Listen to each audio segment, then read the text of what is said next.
नमस्कार, मैं चंदन कुमार और आप देख रहे हैं अपना पसंदीदा चैनल अंगवानी। साथियों, जहां 1 अप्रैल मतलब घड़ी की सुई टिक टिक होते हुए जैसे जैसे हम 1 अप्रैल के नजदीक जा रहे हैं, वहीं कर्मचारियों की धड़कनें तेज होती जा रही हैं। और ऐसे में आप जम्मू कश्मीर का मामला आप समझ सकते हैं, जहां पर कि वो सरकार आई जिसने चुनाव में ये वादा किया था और उस वादे के आधार पर वो जीत कर भी आ गई कि सरकार बनने पर हम राज्य में ओपीएस लागू कर देंगे। जैसा कि आपको भी पता है, पूरे देश में बजट सेशन, विधानसभा संसद सब जगह बजट सेशन चल रहा है, तो जम्मू कश्मीर में भी बजट सेशन हुआ, लेकिन वहां पर इस तरह की कोई घोषणा ना होने से कर्मचारियों की बेचैनी और कहीं अंदर जो उनके अकुलाहट है वो और बढ़ गया। आखिर होगा तो कब होगा? तो इन सब पर हम बात करते हैं। हमारे साथ खास मेहमान जम्मू कश्मीर से जुड़ी हुई है। ये चेयरपर्सन है all Sikh minorities employees association और all employees joint association JNK की जगमीत कौर बालीजी। मैडम, बहुत स्वागत है आपका अंगवानी पर। नमस्कार, बहुत बहुत शुक्रिया। मैडम, क्या मतलब बेचैनी और बेकरारी सब कुछ बढ़ते जा रहा है कि ओपीएस लागू नहीं हो रहा है, सरकार भी आ गई, बजट सेशन भी हो गया। और पिछली बार जो हमारी बातचीत हुई तो उसमें भी आपने कहा था कि हमें उम्मीद है सरकार बहुत जल्द लागू कर देगी। तो क्या है, क्या हाल है देखिए कर्मचारियों चंदन का? जी, जैसे आप बहुत अच्छे से जानते हैं कि जिस तरह विंटर से अब हम स्प्रिंग से समर की तरफ जा रहे हैं, गर्मियां जो हैं बढ़ती जा रही हैं, और वहीं दूसरी तरफ जो कर्मचारी हैं उनकी बेचैनी जो है वो बढ़ती जा रही है। आप ओपीएस को लेके काफी टाइम से कवर भी कर रहे हैं। ओपीएस का जो मुद्दा है वो हर घर का मुद्दा है, और ओपीएस से एनपीएस, एनपीएस से अब यूपीएस की तरफ हम पहुंच रहे हैं। और 1 अप्रैल जो है वो घड़ी की सुई हमारी धड़कनें जो है वो बढ़ाती है। हम उम्मीद करते हैं कि अब गैजेट भी आ गया। हम एक्सपेक्ट कर रहे थे कि केंद्र सरकार और जो हमारी यूटी एडमिनिस्ट्रेशन है, जो इस मुद्दे पे जो हमारे मसाइल हैं उसको देखे और उसको, ये देखिए, एक कुछ मसले ऐसे होते हैं जिसमें आपको अपने इमोशंस के साथ सोचना होता है। और जी, एम्प्लॉयज का ये जो मसला है, ये इमोशनल मसला है। यहाँ पे बिल्कुल। जो कर्मचारी हैं वो, उनके घर जो हैं पेंशन पे चलते हैं। आप कोई भी नाम दे दें, ओपीएस दे दें, एनपीएस दे दें, यूपीएस दे दें, बट जो चीजें हैं, जो बेसिक एक एम्प्लॉय जो है वो रिटायर होके जब वो घर जाता है तो एक अच्छा खासा अरसा उसने अपने डिपार्टमेंट में दिया होता है। और अगर वो अपनी दयानतदारी से अपनी जो नौकरी है उसका वो टाइम पीरियड कंप्लीट करता है, तो सरकार का भी जो फर्ज है वो ये है कि रिटायरमेंट के बाद भी सरकार उसका ख्याल रखे। और उसका ख्याल कैसे रखे? जैसे ओपीएस था, हमारा ओल्ड पेंशन स्कीम में सब लोग जो थे वो सेटिस्फाइड रहते थे कि बुजुर्गी में एक एम्प्लॉय जो है वो दर दर की ठोकरें नहीं खाएगा।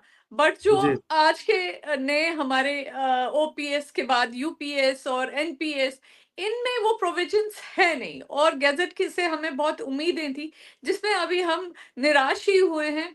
तो उम्मीद जो है हम लोग अभी भी कर रहे हैं कि काश कुछ ऐसा मिरेकल हो जाए और सरकार जो है वो हमारे मसाइल को कंसिडर करे। जी जगमीत जी, आप सही कह रहे हैं कि अब तो किसी, आपने जो एक वर्ड यूज किया मिराकल हो जाए, तो अब कर्मचारियों को वाकई में किसी मिराकल की ही उम्मीद है, क्योंकि ऐसे सीधे सीधे तो बात बनते नहीं दिख रही है। क्यों, कोई आसार तो नहीं दिख रहा है कि जो ओपीएस लागू होगा। क्या आपको मतलब आपने ये सोच समझ के बोला था, या आपने सही बोला था, एक तरह से समझते हुए बोला था कि हाँ ये मिराकल ही है, होगा?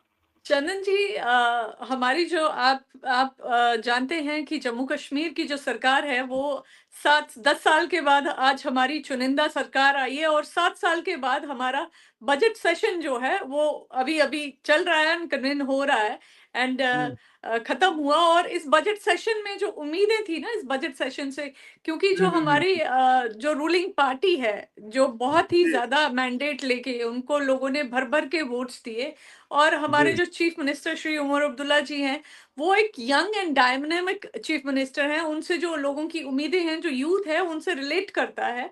तो जी, उनका जो इलेक्शन मैनिफेस्टो था उसमें ये कहा गया था कि वो ओपीएस की तरफ अपना ध्यान देंगे और वो ओपीएस को रिस्टोर करने की बात करेंगे। बीइंग जी। गवर्नमेंट एम्प्लॉय जो हमारी उम्मीदें थी, हमने सोचा था कि आने वाले बजट में, जो हमारा बजट अभी हुआ, उसमें ये मसला भी उठाया जाएगा। कुछ मेंबर्स ने, वो एमएलएज ने वो मसला उठाया, बट उसके ऊपर कोई हमें सेटिस्फाइंग जवाब नहीं मिला। मैम चलिए ये तो ठीक है, आप पिछले इंटरव्यू में भी आपने कहा था कि इतने दिनों बाद जो है जम्मू कश्मीर को एक अपनी सरकार, चुनी हुई सरकार मिली, तो चलिए कुछ वक्त देते हैं। चलिए आपके कहने पे फिर कुछ वक्त देते हैं। तो कर्मचारियों की परेशानियां और क्या है, क्योंकि सरकार नहीं तो सरकार से उम्मीद क्या क्या है सरकारी कर्मचारियों की जम्मू कश्मीर में, क्योंकि आप चंदन जी, इतने आप कर्मचारियों को, इतने बड़े संगठन का आप नेतृत्व करते हो और आप वहां पे अच्छा काम भी कर रही हैं, लोग आपके बारे में जानते भी हैं। तो आप ये बताएं कि आखिर वहां कर्मचारियों की और समस्याएं क्या है जिसको कि सरकार को ध्यान देना चाहिए। जी मैम। चंदन जी, जम्मू कश्मीर के बारे में आप जानते ही हैं, पूरी दुनिया जम्मू कश्मीर के बारे में जानती है कि जम्मू कश्मीर में जो हालात रहे हैं, उसकी हम्म। वजह से जो आम आदमी है या एक मुलाजिम है, वो बहुत सफ़र किया है। उन हालातों में, एक बहुत ही डिफ़िकल्ट सिचुएशन में हर इंसान ने वहाँ पे अपना काम किया, अपनी रोटी कमाई है। और अब जब हमारे पास एक प्रॉपर मैंडेट की सरकार है, बहुत सारे हमारे मसाइल हैं जिसमें आप डेली वेजर्स का आपने सुना भी होगा, तो डेली वेजर्स जो हमारे थे, उनकी एक अच्छी खासी तादाद थी जिनके लिए कोई पॉलिसी नहीं थी। ऑनरेबल चीफ मिनिस्टर ने आते ही अपने पहले बजट सेशन में ही अनाउंस किया कि उनके लिए पॉलिसी बनाई गई, पॉलिसी डिजाइन की करें, और एक प्रॉपर तरीके से उनका जो एब्जॉर्प्शन है वो करा जाए। साथ ही इस चीज को हमारे ऑनरेबल लेफ्टिनेंट गवर्नर साहब ने भी नोट दे दिया है। उसके साथ साथ जो हमारे और मसाइल हैं, जिसमें आप अगर जानते हो कि वोकेशनल हम्म। ट्रेनर्स जो हैं वो एजुकेशन सिस्टम का एक बहुत इंपॉर्टेंट हिस्सा हैं, और एनईपी 2020 में भी जो हमारी स्किल्ड और टेक्निकल एजुकेशन की तरफ जो बताया गया कि हमें इक्विप करना है अपने बच्चों के टेक्निकल एजुकेशन से, उसके हम्म। लिए जम्मू कश्मीर की सरकार ने वोकेशनल ट्रेनर्स को हायर किया थ्रू थर्ड पार्टी। और जी। अब उन मुलाजमीन के सिर पे भी तलवार जो है वो लटक रही है कि कभी भी उन्हें निकाला जा सकता है, उनके लिए एब्जॉर्प्शन पॉलिसी नहीं है, उनकी जो वेजेस हैं वो बहुत ही मिनिमम है। तो वो बच्चे भी ऐसे हैं, आप जानते हैं कि पूरे जम्मू कश्मीर क्या, पूरे हिंदुस्तान में जो है जॉब्स जो हैं वो श्रिंक होती जा रही हैं, और सरकारी जो महकमे हैं वो एब्जॉर्ब नहीं कर पा रहे अब मुलाजमीन को। लोग जो है वो और चीज़ों में डाइवर्ट हो रहे हैं, बिज़नेस की तरफ जा रहे हैं, क्योंकि हम्म। जॉब श्रिंकिंग जो है वो हैम्पर कर रही है। वहीं जी। जहाँ जो ये बच्चे जो हैं ऑलरेडी लगे हुए हैं, इनके लिए एक प्रॉपर पॉलिसी हो, ये भी एक मसला है। हमारे केजीबी अकाउंट असिस्टेंट्स है, देखिए उनका नंबर जो हम्म। है, उनकी तादाद जो है वो सिर्फ 38 है पूरी जम्मू कश्मीर में। और पिछले ऑलमोस्ट वो रिटायरमेंट की एज तक पहुंच रहे हैं, और उनके लिए भी कोई पॉलिसी नहीं है, उनकी भी जो वेजेस हैं वो बहुत कम है। उसके लिए भी हमने गुजारिश की है अपने ऑनरेबल चीफ मिनिस्टर से। ऑनरेबल हमारी जो मिनिस्टर हैं सकीना यत्तू जी, वो बहुत ही पेशेंटली सुनती हैं, और उनके जो भी हम लोग अभी उनके डिसीजंस देख रहे हैं, हम देख रहे हैं कि वो एम्प्लॉय फ्रेंडली डिसीजंस आ रहे हैं, और उम्मीदें जो है इस बारे में बढ़ती जा रही हैं। हमारे हेल्थ वर्कर्स हैं, आशा वर्कर्स हैं, आंगनवाड़ी वर्कर्स हैं, कंटीजेंट पे वर्कर्स हैं, हमारे बहुत सारे ऐसे एम्प्लॉयज हैं जिनकी नजरें सिर्फ सरकार की तरफ हैं, और सरकार उनके लिए कोई प्रॉपर पॉलिसी चैनलाइज करे, बनाए, और उनके उनकी उनको एक राहत की सांस मिले। अब ये बताइए, ये आप जो है, देखिए सरकारें और नेताओं की खासियत होती है कि वो जब भी आप कुछ बताते हैं वो बड़ी गंभीरता के साथ सुनती है ना, तो सुनती तो सब सरकारें हैं। आप अगर कुछ सुनाने जाएं, सुनती तो सब हैं, लेकिन क्या लगता है एक्चुअल में कुछ होगा, फैसला सरकार लेगी वहां पे कि ऐसे ही सुनते रहेगी? ये सुनना बंद होकर एक्शन लगता है कि होगा? आपसे इसलिए पूछ रहा देख हूँ कि आप जाती हैं, आप सरकारों से बात करती हैं, तो आप समझ पाती होंगी ज्यादा कि कौन सा जो है मंत्री जी ने हमें टरका दिया या इस पर कुछ कार्रवाई होगी, आपको कुछ लग जाता होगा उनके हाव भाव से। जी। चंदन जी, हम ये बाखूबी जानते हैं कि सरकार हर चीज नहीं कर पाती, बट जो जेन्युइन चीजें हैं सरकार उसका 10% भी अगर कर ले तो मुलाजमीन को या एक आम आदमी को राहत की सांस मिलेगी। सरकार पूरी कोशिश कर रही है और हम उम्मीद करते हैं कि जो भी वादे उन्होंने मैनिफेस्टो में किए हैं, ऑनरेबल चीफ मिनिस्टर साहब से जब ये पूछा गया, तो उन्होंने कहा कि ये चीज़ें हम करेंगे, जो भी उन्होंने मैनिफेस्टो में डाला है, वो चीज़ें वो करेंगे, बट सरकार को थोड़ा-सा ब्रीथिंग स्पेस भी हमें देना चाहिए।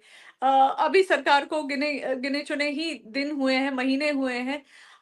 एक्सपेक्टेशन एम्प्लॉइज़ की इतनी है क्योंकि काफ़ी सालों से जम्मू कश्मीर बहुत सारी चीज़ों से जूझ रहा था और 10 साल तक सरकार थी नहीं, एलजी एडमिनिस्ट्रेशन थी और ये वोट एलजी एडमिनिस्ट्रेशन का भी सपोर्ट एम्प्लॉइज़ को रहा है। ऐसा नहीं है कि उन्होंने कुछ काम नहीं किया। He has been doing very well. But अब जब आप यहीं के नुमाइंदे को चुनते हैं, उनसे जो एक्सपेक्टेशंस हैं वो बहुत ज़्यादा बढ़ जाती हैं। तो ऑनरेबल चीफ मिनिस्टर ने भी एश्योर किया है, उनके जो पूरी मिनिस्ट्री है, everybody is on to it कि वो काम करें। अब उनको कितना काम वो कर पाएंगे, क्योंकि अभी अभी बजट में उन्होंने बहुत सारी चीजें जो है अनाउंस की है। अब इसकी इम्प्लीमेंटेशन कब होगी, कितनी देर में होगी, वो एक सवालिया निशान है जो हम अभी वक्त पे छोड़ते हैं, चाहे शायद वो हम कुछ टाइम के बाद डिस्कस करें, बट उम्मीदें सरकार से बहुत ज्यादा है। ठीक है जगमीत मैम, जैसा कि आपने कहा कि चलिए ठीक है, सरकार अभी आई इतने सालों के बाद जम्मू कश्मीर में एक अपनी वहां पे चुनी हुई सरकार आई है, तो चलिए वक्त देते हैं। लेकिन एक बात जो सच है वो यही है कि देश के अन्य हिस्सों की तरह जम्मू कश्मीर के भी कर्मचारियों के अंदर बेकरारी, बेचैनी जो कह लीजिए आप, वो बढ़ती जा रही है कि आखिर हमारा ओपीएस जिसका वादा किया गया था चुनाव के समय, वो कब लागू होगा। तो इसी इंतजार में राज्य के कर्मचारी हैं कि जल्दी आ जाए, जल्दी उसे लागू भी कर दिया जाए। तो हमने जगमीत जी से बात किया कि जम्मू कश्मीर के जो कर्मचारी जो कि कहते हैं कि सरकार इतने दिनों बाद आई है चुनी, तो उनको और क्या मसले हैं जो उनको सरकार से उम्मीद है कि सरकार आई है तो इन सब मसलों का भी समाधान कर दे। तो फिलहाल देखिए ये आगे देखने वाली बात होगी, और जैसे जैसे जम्मू कश्मीर के कर्मचारियों से जुड़े हुए कुछ मुद्दे में कुछ भी अपडेट होता है तो हम फिर चर्चा में जुड़ते रहेंगे और इस पर हम बात करते रहेंगे। तो फिलहाल इस वीडियो में इतना ही। आप ऐसे ही चैनल को लाइक, शेयर, सब्सक्राइब करते रहें। बहुत बहुत धन्यवाद। धन्यवाद मैम। धन्यवाद, थैंक यू। और अगर आपको अच्छा लगा तो एक बार और आपको मैं कहना चाहूंगा कि आप इसको प्लीज सब्सक्राइब और शेयर करते रहें ताकि हमारा भी मनोबल और सपोर्ट बना रहे।